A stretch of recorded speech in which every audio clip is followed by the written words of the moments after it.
Hello students, ये video जो आप देखने जा रहे हो, ये वीडियो हमारे ऑनलाइन कोर्स का एक डेमो लेक्चर से। आप अगर 12th स्टैंडर्ड में हैं और आप अगर चाहते हैं कि आपका पूरा कंसेप्ट क्लियर हो तो इस वीडियो को पूरा एंड तक देखिए। Yes, hello dear students. So students, जैसे कि हम लोगों ने चैप्टर नंबर बच्चों 9 स्टार्ट किया है, which is about money market and capital market. पिछले वीडियो लेक्चर में मैंने आपको कैपिटल मार्केट के बारे में बच्चों समझाया था। कैपिटल मार्केट क्यों? क्योंकि ये जो मनी मार्केट और जो कैपिटल मार्केट है, सॉरी फाइनेंशियल मार्केट के बारे में समझाया था। फाइनेंशियल मार्केट क्यों? क्योंकि ये जो मनी मार्केट और जो कैपिटल मार्केट है, this both are the part of financial market only. Correct है? जिस मार्केट में फाइनेंशियल असेट्स को सेल और परचेस किया जाता है उसे कहते हैं फाइनेंशियल मार्केट। ऑलरेडी आपने डिस्कस किया है। और उस मार्केट में जो भी फाइनेंशियल असेट्स को खरीदा बेचा जाएगा उसमें से कुछ फाइनेंशियल एसेट्स आपके शॉर्ट टर्म फंड्स की रिक्वायरमेंट को फुलफिल करते हैं और कुछ फाइनेंशियल एसेट जो है वो लॉन्ग टर्म फंड्स की रिक्वायरमेंट को फुलफिल करते हैं। शॉर्ट टर्म फंड्स की रिक्वायरमेंट को फुलफिल करने वाला जो मार्केट है वो मनी मार्केट है और लॉन्ग टर्म फंड्स की रिक्वायरमेंट को फुलफिल करने वाला कैपिटल मार्केट है।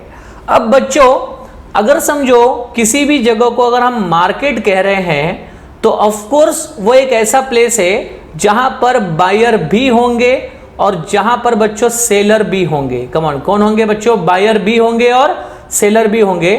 तो अब देखो यहां पर कैसा होता है, बायर कौन होता है फाइनेंशियल मार्केट में, फाइनेंस के मार्केट में, भले वो मनी मार्केट हो चाहे वो कैपिटल मार्केट हो, लेकिन मार्केट में बच्चों बायर कौन होता है?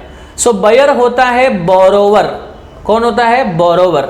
मतलब जिसको बच्चों फंड्स की रिक्वायरमेंट होती है वो फंड्स को बोरो करता है और उसे हम कहते हैं borrower, who is known as a buyer in the financial market। अब बच्चों ये जो borrower है ये कोई भी हो सकता है। The borrower can be a individual, the borrower can be a business houses and borrower can be a government and borrower can be of any companies also। Correct है ना? In the same way market में अगर buyer है तो buyer की need को satisfy करने के लिए बच्चों कौन अवेलेबल होना चाहिए? सेलर। करेक्ट है? जिनका काम होता है लेंडिंग करना। So they are also known as a lenders. They are also known as a lenders. तो फाइनेंस को देने वाले, फाइनेंस को लोन में देने वाले कौन है बच्चों? सेलर। और फाइनेंस को कर्ज के फॉर्म में लेने वाले कौन होते हैं बच्चों? बोरोवर, यानी कि बायर। करेक्ट है? अब आपको ये तो पता चल गया कि भाई बोरोवर जो है वो इकोनॉमी में तीन ही लोग होते हैं। एक होता है इंडिविजुअल जो अपने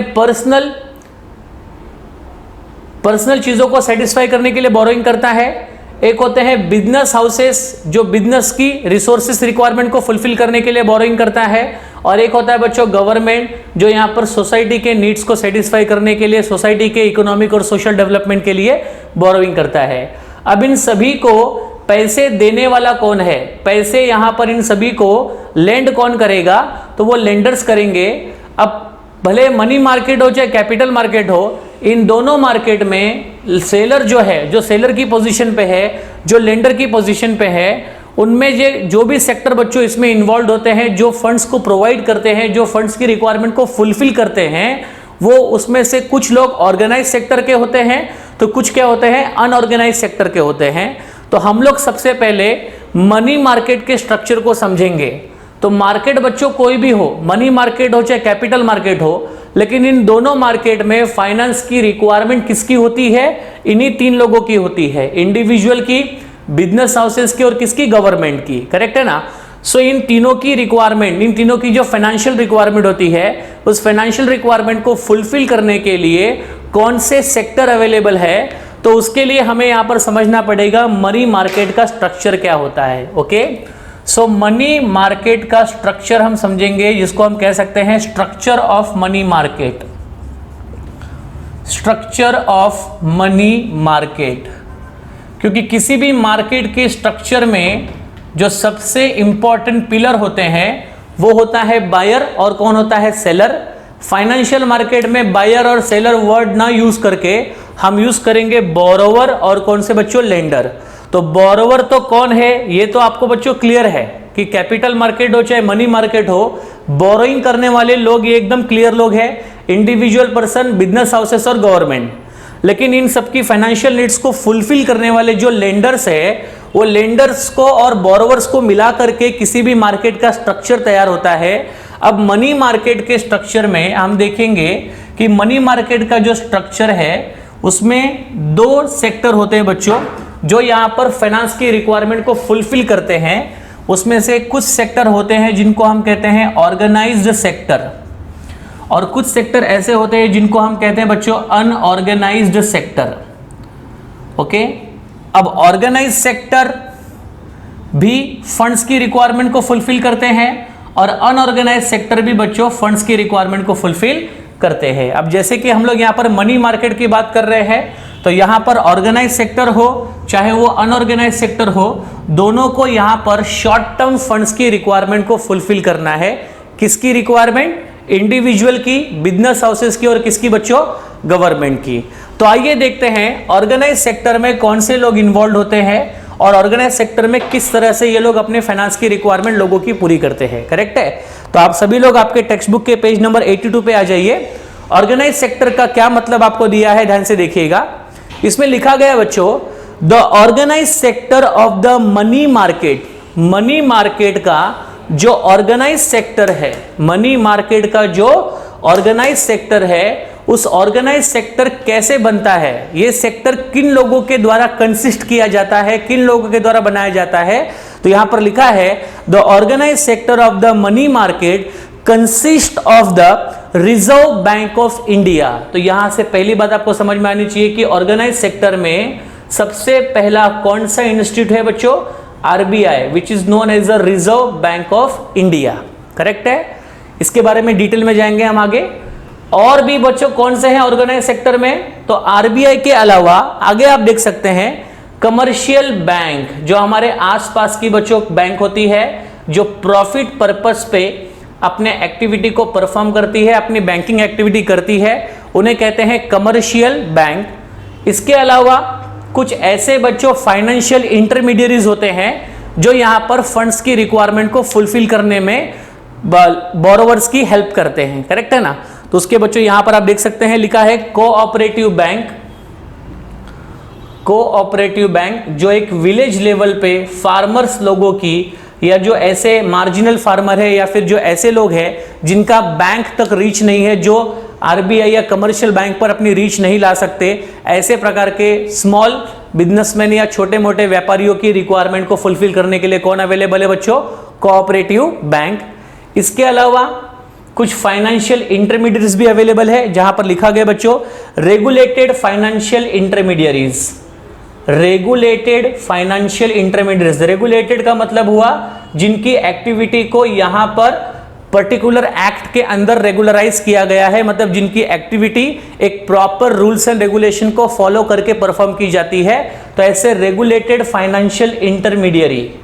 ओके, अब बच्चों ऐसे रेगुलेटेड फाइनेंशियल इंटरमीडियरी जो है वो बच्चों अलग अलग फॉर्म में अवेलेबल होते हैं, जैसे discount and finance house of India होता है।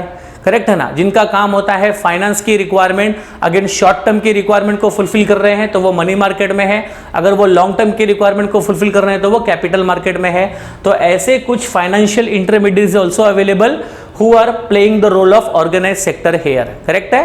तो यहां पर ऑर्गेनाइज सेक्टर में पहले कौन आया बच्चों? Reserve Bank of India, commercial bank, cooperative bank, regulated financial intermediaries. तो इन सभी के द्वारा, इन सभी को कंसिस्ट करके जो सेक्टर बनाया जाता है उस सेक्टर को कहते हैं ऑर्गेनाइज सेक्टर।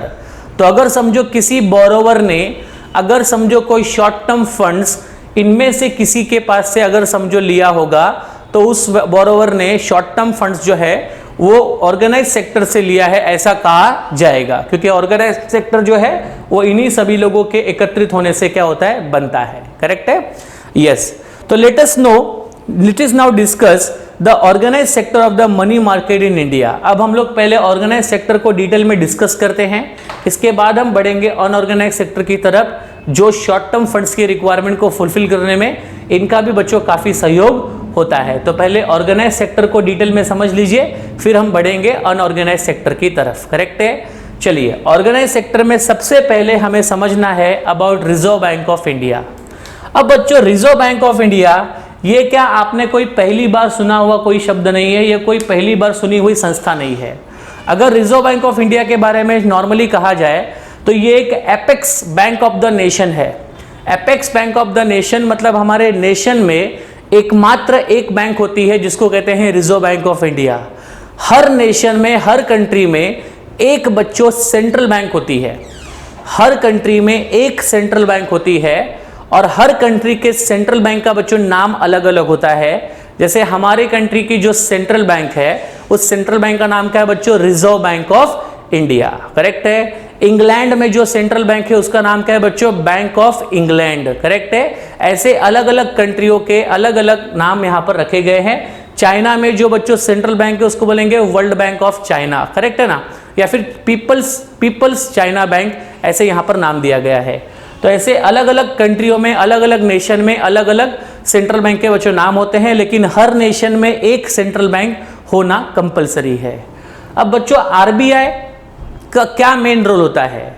आरबीआई का सबसे मेन रोल होता है हमारे कंट्री की मॉनिटरी अथॉरिटी को संभालना, क्योंकि हमारे कंट्री में मॉनिटरी अथॉरिटी को रेगुलेट करने का काम, हमारे कंट्री में फंड्स की सप्लाई, मनी को बनाना, मनी को इश्यू करना, ठीक है ना, ये सब चीजों का कंट्रोल बच्चों किसके हाथ में होता है? आरबीआई के हाथ में होता है।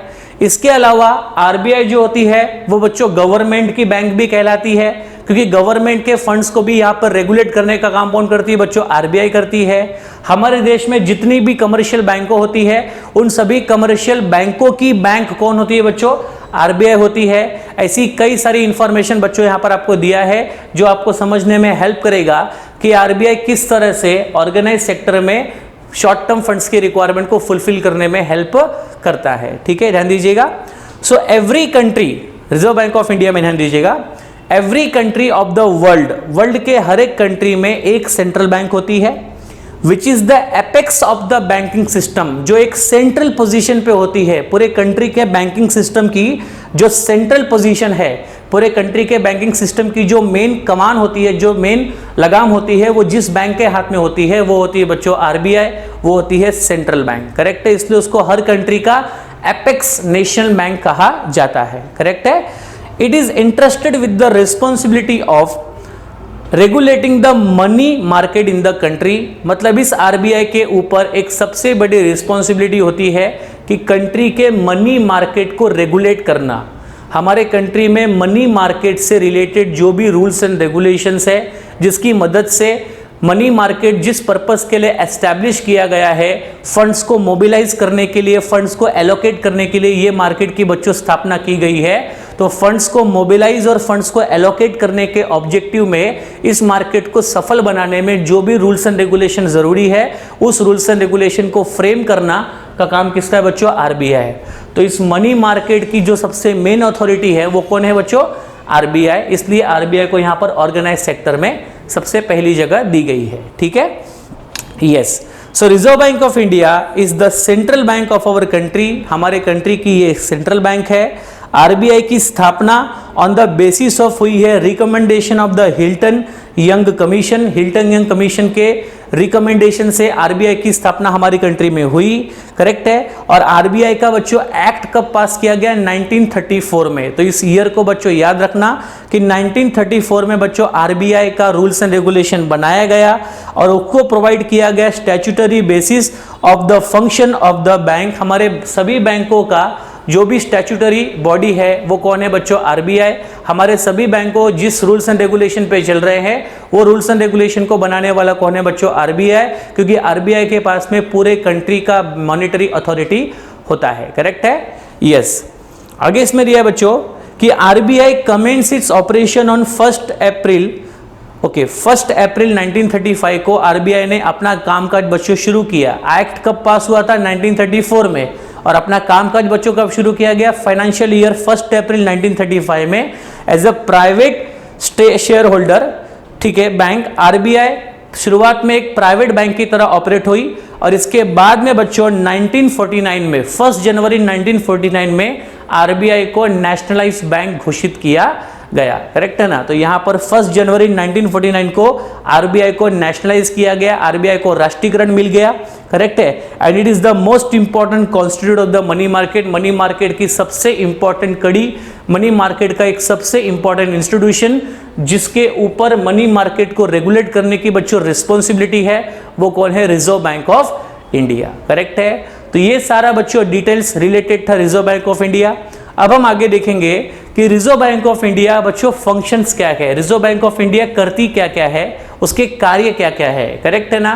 क्यों इस बैंक को इतना इंपॉर्टेंस दिया गया, क्यों इस बैंक को यहां पर हमारे कंट्री का सेंट्रल पोजीशन बच्चों दिया गया है, उसके कुछ रीजंस है। क्योंकि कुछ ऐसे फंक्शंस होते हैं जो यहाँ पर सेंट्रल बैंक के द्वारा परफॉर्म किए जाते हैं और उस फंक्शंस को परफॉर्म करने की वजह से सेंट्रल बैंक को, आरबीआई को यहाँ पर apex bank of the nation कहा गया है। उसके भी पहले यहाँ पर बच्चों एक डेफिनेशन दी गई है सेंट्रल बैंक की। आइए डेफिनेशन क्या है बच्चों देखते हैं क्लियरली। तो यहाँ पर दो इकोनॉमिस्ट की दो डेफिनेशन यहाँ पर दी गई है। सबसे पहली डेफिनेशन दी गई है डॉक्टर एमएच डी कॉक की। उनकी डेफिनेशन है कि central bank is one, central bank वो बैंक होती है which constitute the apex of the monetary and banking structure of the country. हमारे कंट्री का बैंकिंग स्ट्रक्चर और हमारे कंट्री के मॉनेटरी स्ट्रक्चर का जो सेंट्रल पोजीशन पे संस्था होती है, उस सेंट्रल पोजीशन की संस्था को सेंट्रल बैंक कहा जाता है। तो हर कंट्री में हम सेंट्रल बैंक उसे कहेंगे, हम हर कंट्री में सेंट्रल बैंक उस इंस्टीट्यूशन को कहेंगे जो इंस्टीट्यूशन बैंकिंग सिस्टम और मॉनेटरी सिस्टम के केंद्र में है। जिस इंस्टीट्यूशन के हाथ में हमारे कंट्री का बैंकिंग सिस्टम रेगुलेट होता है और जिस इंस्टीट्यूशन के हाथ में हमारे कंट्री का मॉनेटरी रेगुलेशन है, उसी संस्था को सेंट्रल बैंक कहा जाएगा अकॉर्डिंग टू डी कॉक। करेक्ट है। इसके बाद बच्चों एक और डेफिनेशन है प्रोफेसर W.A. शॉ का। उन्होंने क्या कहा कि सेंट्रल बैंक वो बैंक है जो क्रेडिट को कंट्रोल करे। मार्केट में बच्चों कमर्शियल बैंक के द्वारा प्रॉफिट कमाने के लिए अलग अलग पर्पजेस से बच्चों क्रेडिट दिया जाता है, अलग अलग उद्देश्यों से कर्जे दिए जाते हैं। कभी होम लोन दिया जाता है, कभी कार लोन दिया जाता है, कभी पर्सनल लोन दिया जाता है, कभी प्रॉपर्टी लोन, कैसे डिफरेंट टाइप्स के बच्चों लोन कमर्शियल बैंक के द्वारा दिए जाते हैं। अब इन सभी लोन को कमर्शियल बैंक देने में इनिशिएटिव ज्यादा क्यों लेता है? क्योंकि जितना ज्यादा कमर्शियल बैंक लोगों को लोन देगा वो उतना ज्यादा प्रॉफिट कमा सकता है। लेकिन सेंट्रल बैंक का काम है कमर्शियल बैंक के क्रेडिट को कंट्रोल में रखना, कि कमर्शियल बैंक ज्यादा वॉल्यूम ऑफ क्रेडिट मार्केट में न दे। क्योंकि मार्केट में ज्यादा क्रेडिट का वॉल्यूम अगर बढ़ेगा तो लोगों के पास बच्चों पैसों की सप्लाई क्या हो जाएगी? ज्यादा हो जाएगी। और जब मार्केट में पैसों की सप्लाई ज्यादा हो जाती है तो ऑटोमेटिकली पैसे का जो वैल्यू है वो बच्चों डाउन हो जाता है, मार्केट में इन्फ्लेशन बढ़ जाता है। ऐसी कई प्रकार की समस्या मार्केट में क्रिएट हो सकती है और इन सभी समस्याओं से अपने कंट्री को बचाने के लिए, अपनी इकोनॉमी को बचाने के लिए सेंट्रल बैंक यहाँ पर उस पोजीशन पे होती है कि जो हमारी कंट्री के क्रेडिट को कंट्रोल कर सके। आगे चलकर हम इसके फंक्शन में इस पॉइंट को और भी डिटेल में पढ़ेंगे, बट फिलहाल आप याद रखिएगा प्रोफेसर W.A. शॉ ने क्या कहा है कि सेंट्रल बैंक वो बैंक है जो क्रेडिट को कंट्रोल कर सके, जो उधारी को कंट्रोल कर सके, जो कमर्शियल बैंक के द्वारा मार्केट में क्रेडिट सप्लाई किया जाता है उस पर नियंत्रण रखने का काम किसका होता है बच्चों? सेंट्रल बैंक का होता है। करेक्ट है। तो ये दो डेफिनेशन आपको सेंट्रल बैंक को समझने में और आपकी हेल्प करेंगे। पहले डेफिनेशन में कहा गया कि कंट्री में मॉनेटरी अथॉरिटी और बैंकिंग सिस्टम की जो सेंट्रल पोजीशन लेकर है संस्था, उस संस्था को कहेंगे सेंट्रल बैंक। W.A. शॉ ने कहा कि जो बैंक मार्केट के क्रेडिट को कंट्रोल करेगा उसे सेंट्रल बैंक कहा जाएगा। करेक्ट है। चलिए अब बच्चों आगे बढ़ेंगे और देखेंगे कि आरबीआई के फंक्शंस क्या है। What are the different functions RBI plays. तो आरबीआई का बच्चों सबसे पहला फंक्शन आपके टेक्स्ट बुक में क्लियरली लिखा हुआ है इशू ऑफ करेंसी नोट्स। जहां तक आपको पता होगा कि हमारे कंट्री में जितने भी बच्चों करेंसियां छापी जाती है, करेंसियां बनाई जाती है, इन सभी करेंसी को इशू करने का अथॉरिटी किसके पास है? आरबीआई के पास है। अगर मैं ऐसा कहूं ₹2 से लेकर के 2000 रुपीज तक का जो भी बच्चों करेंसी बनता है वो सारा बच्चों रिजर्व बैंक ऑफ इंडिया के द्वारा बनाया जाता है। करेक्ट है। I am talking about all paper note currency, not about coins. जो कॉइन्स होते हैं ना बच्चों, वो कॉइन्स जो है वो इंडियन गवर्नमेंट के द्वारा बनाया जाता है। भारत सरकार के द्वारा कॉइन का बच्चों प्रोडक्शन किया जाता है, कॉइन को इशू किया जाता है। लेकिन नोट को प्रिंट करना और नोट को इशू करने का जो रिस्पॉन्सिबिलिटी है, तो ₹2 के नोट से लेकर के 2000 रुपए तक का जो नोट है, ये सब बच्चों आरबीआई के द्वारा ही प्रिंट किया जाता है और आरबीआई के द्वारा ही इशू किया जाता है। तो आरबीआई का सबसे पहला फंक्शन क्या है? Issue of currency notes. Correct है। यस, ध्यान दीजिएगा इसमें। तो RBI has the sole right, उनके पास एकमात्र ऐसा अधिकार है जो अधिकार किसी और के पास नहीं है, काहे का, issue a currency note of all denomination. All denomination, currency की अलग अलग डिनोमिनेशन होती है, अलग अलग वैल्यू होती है, 2 रुपए का, 5 रुपए का, 10 रुपए का, 20 रुपए का, 50, 100, 1000, 2000, 500, इन सभी के डिफरेंट डिनोमिनेशन, अलग अलग वैल्यूज के जो नोट को प्रिंट करने का काम है वो बच्चों किसका होता है, आरबीआई का। एक्सेप्ट 1 रुपये नोट, 1 रुपए का नोट और कॉइन, इनको छोड़ करके बाकी जितने भी डिनोमिनेशन, बाकी जितने भी वैल्यूज के नोट होते हैं, ये सब बच्चों आरबीआई के द्वारा ही प्रिंट किया जाता है और आरबीआई के द्वारा ही इशू किया जाता है। करेक्ट है यहां तक? ठीक है। 1957 में as per the minimum reserve system of 1957 ऐसा कहा गया है रूल्स के हिसाब से कि 1957 में मिनिमम रिजर्व का रूल बनाया गया कि हर हमारे कंट्री की जो आरबीआई है उसे 1957 से रूल बनाया गया कि हर आरबीआई ने हर साल 200 करोड़ का बच्चों रिजर्व, 200 करोड़ का रिजर्व जो है वो अपने पास बच्चों हमेशा मेंटेन करना चाहिए। कितने करोड़ का रिजर्व? 200 करोड़ का रिजर्व मेंटेन करना चाहिए। करेक्ट है, ध्यान दीजिएगा। And okay, RBI is required to maintain the minimum gold and foreign exchange reserve of ₹200 crore. अब ये 200 करोड़ का आरबीआई ने क्या मेंटेन करना चाहिए? तो गोल्ड और फॉरेन करेंसी इन दोनों को मिलाकर के 200 करोड़ का जो रिजर्व है वो आरबीआई के पास हमेशा अवेलेबल होना चाहिए। अब 200 करोड़ में से कितना गोल्ड होना चाहिए, कितना फॉरेन करेंसी होना चाहिए, वो आपको दिया गया है। 115 करोड़ रुपए का एटलीस्ट गोल्ड होना चाहिए और 85 करोड़ की हमेशा हमारे आरबीआई के पास में फॉरेन करेंसी अवेलेबल होनी चाहिए। अब वो फॉरेन करेंसी भी हो सकती है, तो गवर्नमेंट की सिक्योरिटी को मिला करके 85 करोड़ का रिजर्व, ठीक है ना, फॉरेन करेंसी और गवर्नमेंट सिक्योरिटी के फॉर्म में, और 115 करोड़ रुपया गोल्ड के फॉर्म में हमारे पास अवेलेबल होना चाहिए। तो 115 और 85 मिला करके 200 करोड़ का रिजर्व आरबीआई को हमेशा मेंटेन करना पड़ता है from the minimum reserve act 1957। Correct है? यस। तो ये बच्चों सबसे पहला फंक्शन आपको बताया मैंने आरबीआई का, करेंसी नोट को क्या करना, इशू करना। दूसरा बच्चों यहां पर फंक्शन दिया है bankers to the government. RBI को गवर्नमेंट का बैंकर कहा जाता है क्योंकि आरबीआई गवर्नमेंट के लिए बैंकिंग एक्टिविटी परफॉर्म करती है, गवर्नमेंट के अकाउंट को मेंटेन करती है। आइए देखते हैं कि RBI act as a banker, agent and adviser to the government. RBI यहां पर गवर्नमेंट के लिए क्या क्या बन रही है, बैंकर बन रही है। बैंकर कैसे बन रही है?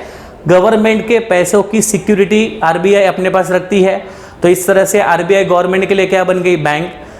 कभी भी गवर्नमेंट को अगर फंड्स की रिक्वायरमेंट है तो उनको लोन कौन देता है बच्चों, आरबीआई।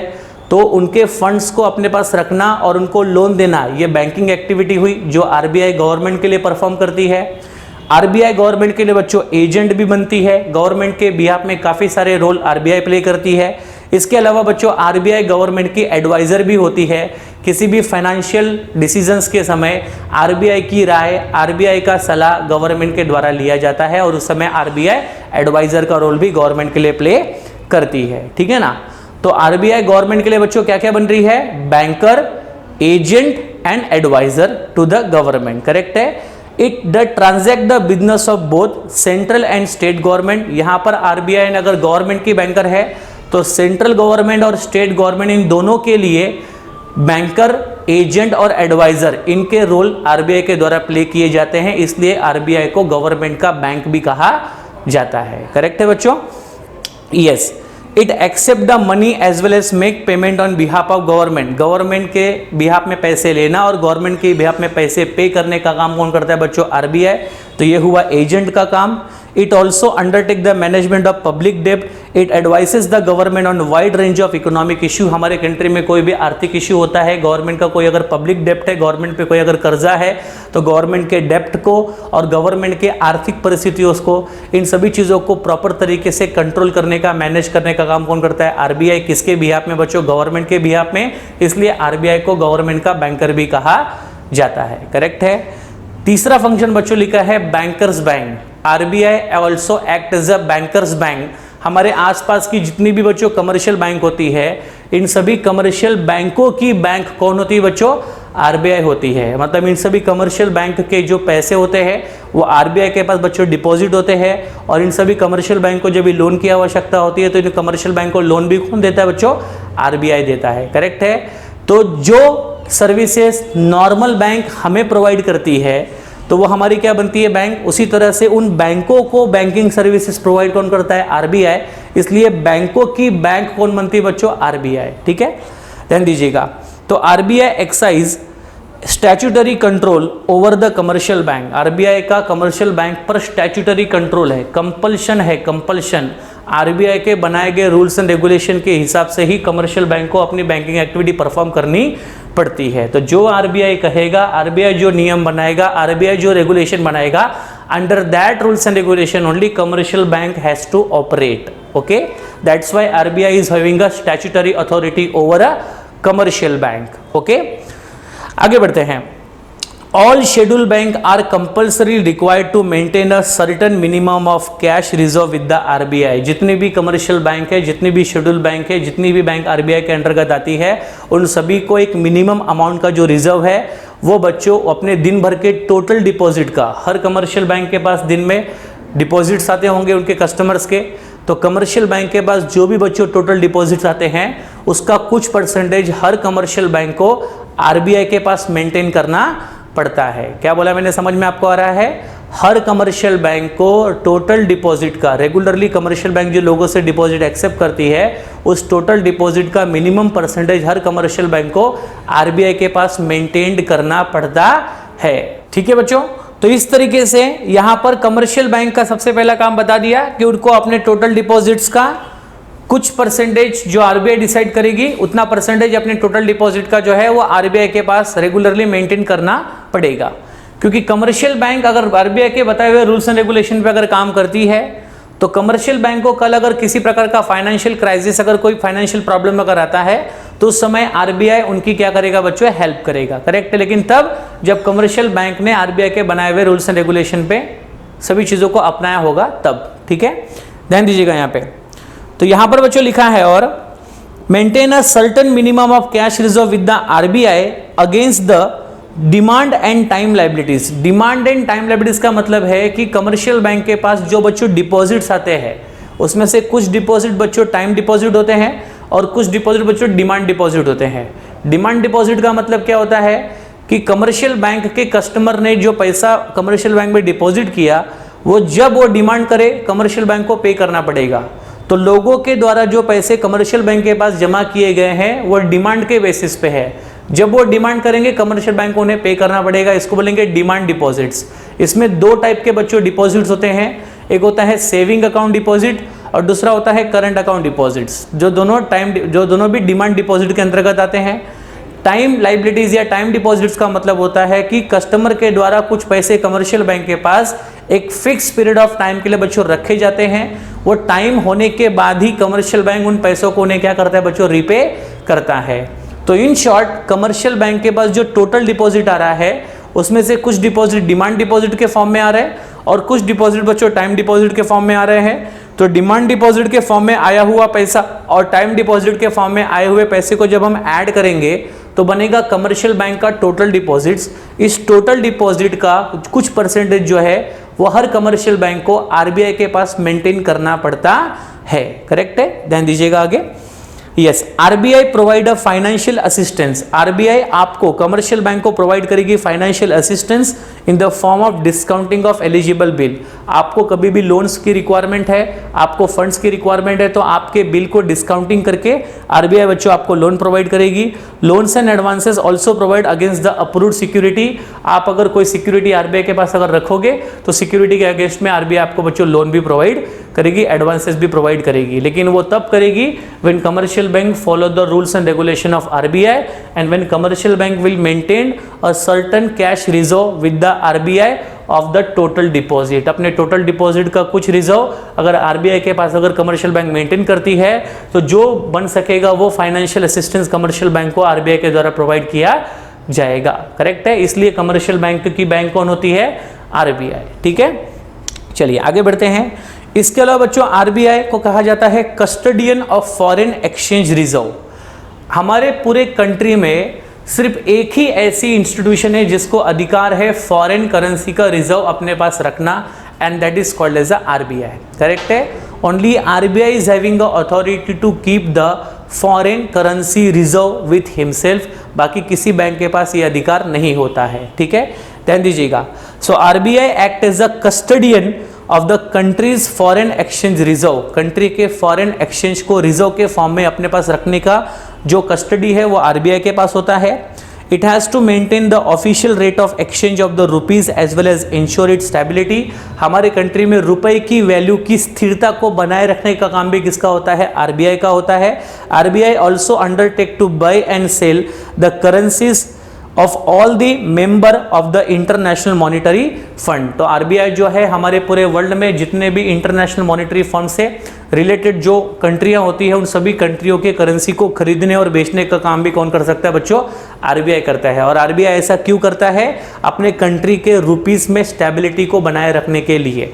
क्योंकि हमारे कंट्री में अगर रुपया की वैल्यू बच्चों डाउन होने लगी तो हमारे कंट्री का इकोनॉमिक सिस्टम बच्चों खराब हो जाएगा।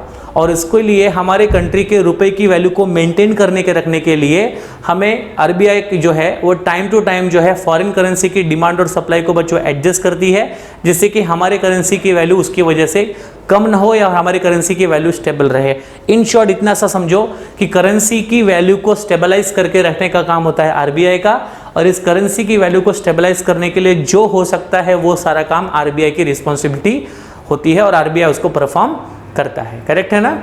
ओके, तो ये हुआ आपका custodian of foreign exchange reserve, जिसमें आपको इतना समझना है कि हमारे कंट्री के सारे फॉरेन एक्सचेंज का जो रिजर्व है वो आरबीआई की कस्टडी में होता है। ठीक है, नेक्स्ट बच्चों लिखा है कंट्रोलर ऑफ क्रेडिट। आरबीआई को क्रेडिट का कंट्रोलर भी कहा जाता है। मैंने आपको पहले भी कहा था कि कमर्शियल बैंक के द्वारा लोगों को अलग अलग पर्पजेस के लिए जो लोन प्रोवाइड किए जाते हैं उन लोन्स को प्रोवाइड करने का काम कमर्शियल बैंक का है, क्योंकि जितना ज़्यादा कमर्शियल बैंक लोगों को लोन प्रोवाइड करेगी उतना प्रॉफिट कमर्शियल बैंक बच्चों अर्न करती है, उतना इंटरेस्ट कमर्शियल बैंक कमाती है। तो कमर्शियल बैंक के इस क्रेडिट जो मार्केट में सप्लाई की जा रही है, ये क्रेडिट की सप्लाई के ऊपर नियंत्रण रखने का काम किसका होता है? आरबीआई का होता है। और आरबीआई नियंत्रण मतलब क्या? आरबीआई कमर्शियल बैंक को ऐसे बोलकर क्रेडिट कंट्रोल नहीं करती है। आरबीआई के पास कुछ ऐसे मेथड्स है जिसमें से जिसको कहा जाता है क्रेडिट को कंट्रोल करने का मेथड, जिसमें एक होता है बच्चों क्वांटिटेटिव मेथड, दूसरा होता है क्वालिटेटिव मेथड। क्वांटिटेटिव मेथड के अंदर क्या होता है कि आरबीआई कमर्शियल बैंक को बच्चों लोन देती है। एक शॉर्ट में बताता हूँ, आरबीआई कमर्शियल बैंक को बच्चों लोन देती है। अगर आरबीआई ने कमर्शियल बैंक का क्रेडिट अगर कंट्रोल करना चाहा है कि कमर्शियल बैंक मार्केट में लोन जरा कम प्रोवाइड करे, तो मार्केट में कमर्शियल बैंक के लोन के वॉल्यूम को कम करने के लिए क्या करेगी आरबीआई? कमर्शियल बैंक को ज़्यादा रेट ऑफ इंटरेस्ट में लोन देगी। तो कमर्शियल बैंक ने आरबीआई ने क्या किया? कमर्शियल बैंक का जो रेट ऑफ इंटरेस्ट है वो क्या कर दिया बच्चों? बढ़ा दिया। अगर आरबीआई ने कमर्शियल बैंक का रेट ऑफ इंटरेस्ट अगर बढ़ा दिया तो बट नेचुरल कमर्शियल बैंक को भी अपना रेट ऑफ इंटरेस्ट क्या करना पड़ेगा? बढ़ाना पड़ेगा, क्योंकि कमर्शियल बैंक को अगर पैसा आरबीआई से ज़्यादा ब्याज पे मिला है तो कमर्शियल बैंक भी लोगों को ज़्यादा ब्याज पे पैसा देगी।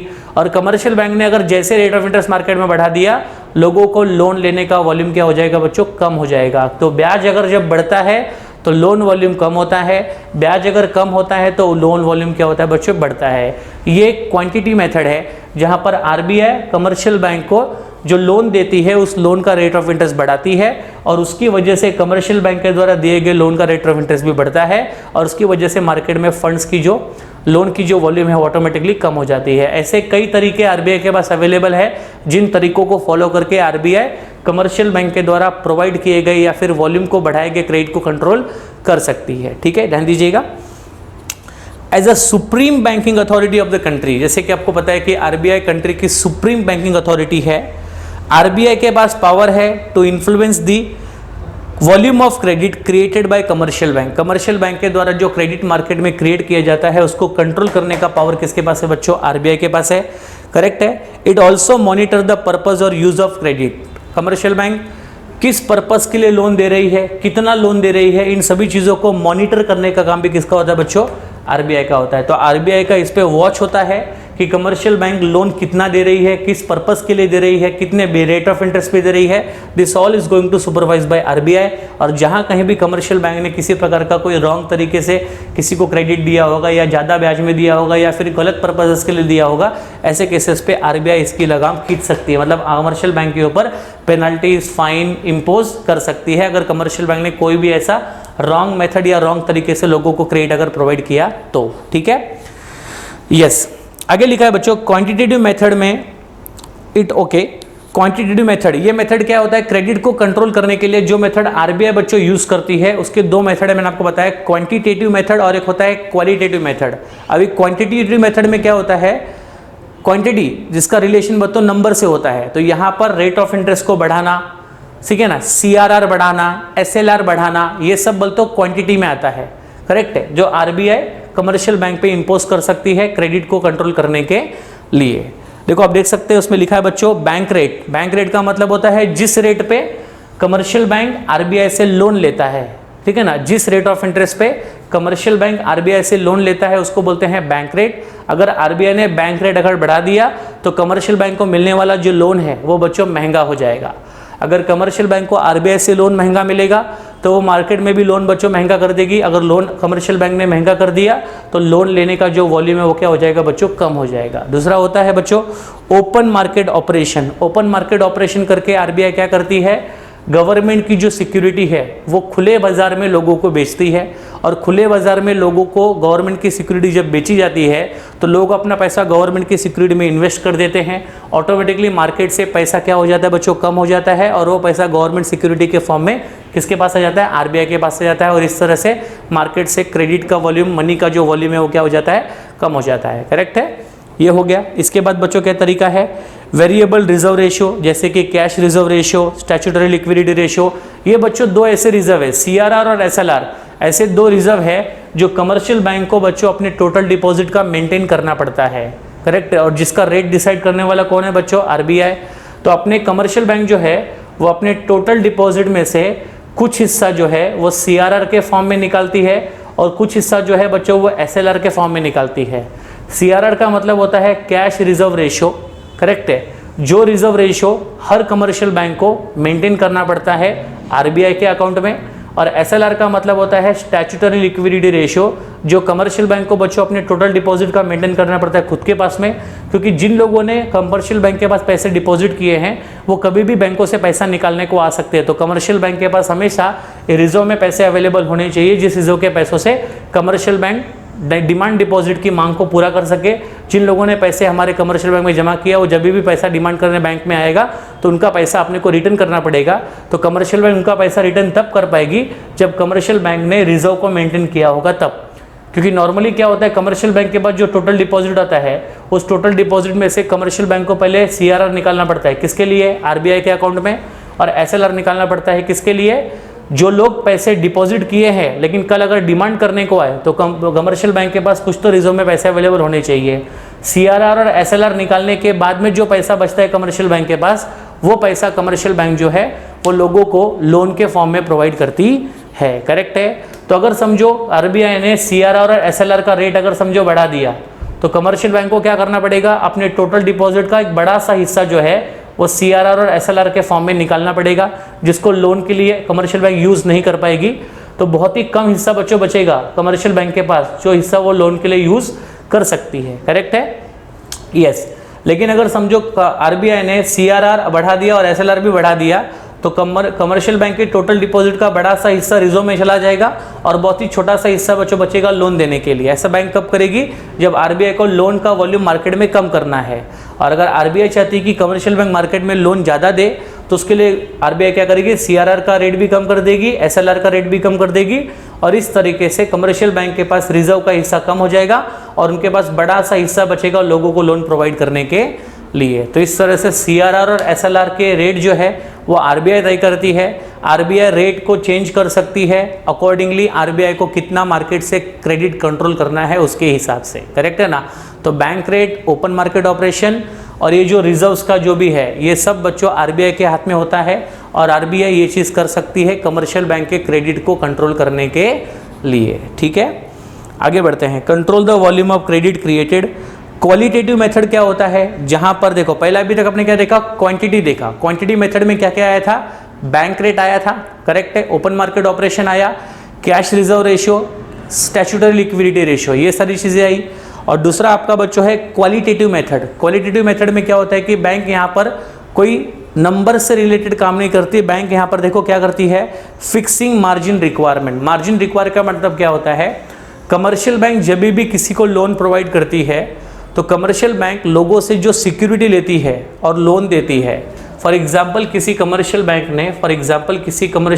ने ध्यान से सुनना, समझो किसी कमर्शियल बैंक ने समझो मिस्टर एक्स को बच्चों लोन दिया है, करेक्ट है। मिस्टर एक्स ने कमर्शियल बैंक को लेट से 10 लाख रुपए की सिक्योरिटी प्रोवाइड की, तो क्या कमर्शियल बैंक ने 10 लाख रुपए की सिक्योरिटी लेके 10 लाख रुपए का लोन देगा कमर्शियल बैंक? नहीं देगा। तो कमर्शियल बैंक ने 10 लाख रुपए की सिक्योरिटी ली और हो सकता है कमर्शियल बैंक जो लोन दे वो सिर्फ बच्चों 8 लाख रुपए का प्रोवाइड करे। तो ये जो सिक्योरिटी की वैल्यू और लोन की वैल्यू के बीच का जो डिफरेंस है 2 लाख का, इस 2 लाख को बोलते हैं बच्चों मार्जिन रिक्वायरमेंट। क्या कहेंगे? Margin requirement.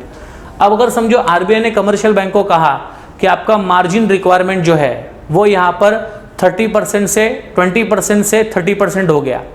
अब 20% था तो 2 लाख रुपए का मार्जिन रख के हम लोन दे सकते थे, लेकिन अगर आरबीआई ने मार्जिन की रिक्वायरमेंट जो है 20% से बढ़ा करके 30% कर दी, तो जितने का सिक्योरिटी कमर्शियल बैंक ने लिया था उसका 30% मतलब 3 लाख रुपया मार्जिन में रखना पड़ेगा और सिर्फ 7 लाख रुपीस का लोन प्रोवाइड किया जा सकता है। तो कहने का मतलब है कि मार्जिन जितना ज़्यादा होगा लोन उतना कम मिलेगा, लोन उतना कम देने को मिलेगा, मार्जिन जितना कम होगा लोन उतना ज़्यादा देखने को मिलेगा।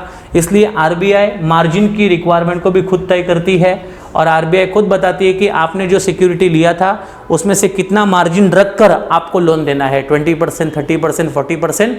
उस तरह से मार्जिन कमर्शियल बैंक को मेंटेन करना पड़ता है और लोगों को लोन प्रोवाइड करना पड़ेगा। तो आरबीआई ने अगर मार्जिन अगर बढ़ाया तो कमर्शियल बैंक लोन कम देगा, आरबीआई ने मार्जिन अगर कम किया तो कमर्शियल बैंक लोन बच्चों ज़्यादा देगा, करेक्ट है। इसको बोलते हैं रेगुलेशन ऑफ मार्जिन रिक्वायरमेंट, जो आरबीआई रेगुलेट करता है।